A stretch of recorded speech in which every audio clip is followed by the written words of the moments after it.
नमस्कार दोस्तों। आज हम एक बहुत इंटरेस्टिंग जियोपॉलिटिक टॉपिक के बारे में बात करेंगे। सवाल यह है कि क्या भारत को मिडिल ईस्ट के कॉन्फ्लिक्ट के बारे में पहले से ही पता है? क्योंकि युद्ध शुरू होने से पहले भारत ने कुछ कदम लिए थे कि बहुत इंटरेस्टिंग लगते हैं। मिडिल ईस्ट हमेशा हमेशा से दुनिया का बहुत सेंसिटिव एरिया है। ईरान, अमेरिका और इसराइल के बीच टेंशन कोई सालों से चल रहा है। लेकिन कुछ लोग यहाँ सवाल पूछ रहे हैं, क्या भारत को इस कॉन्फ्लिक्ट के बारे में अंदाजा पहले से ही था?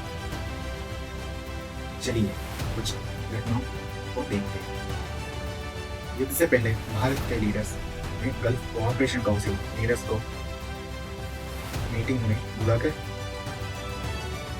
ऑयल के और उन देशों के ट्रेड के बारे में बातचीत हुई थी।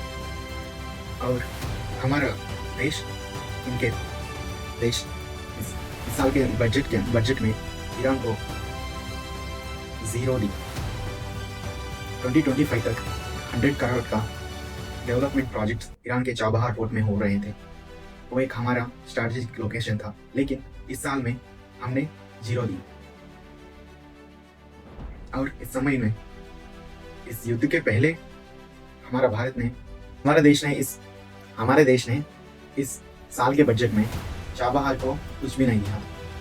वो एक हमारा एक स्ट्रैटेजिक लोकेशन है, वो भी चाइना को डिफेंड करने के लिए। 2025 तक 100 कोर्स चाबहार को डेवलप करने में हमारा इंडिया दिया था। और युद्ध शुरू होने से पहले हमारा देश ने 3 बार अग्नि 5 सीरीज में तैयार हुई मिसाइल का टेस्ट करे थे। और नेवी का एक्शन भी कंटिन्यू था। INS चेन्नई, INS विक्रांत को अरेबियन। चलिए आज और एक इंटरेस्टिंग मुद्दा बताता हूँ। नेवी एक्टिविटी, हमारा नेवी एक्टिविटी अरब सागर में युद्ध से पहले भारी मात्रा में INS चेन्नई, INS विशाखापट्टनम को डिप्लॉय करके रखे थे। और हमारा भारत देश ने नोट ऑफ जारी की।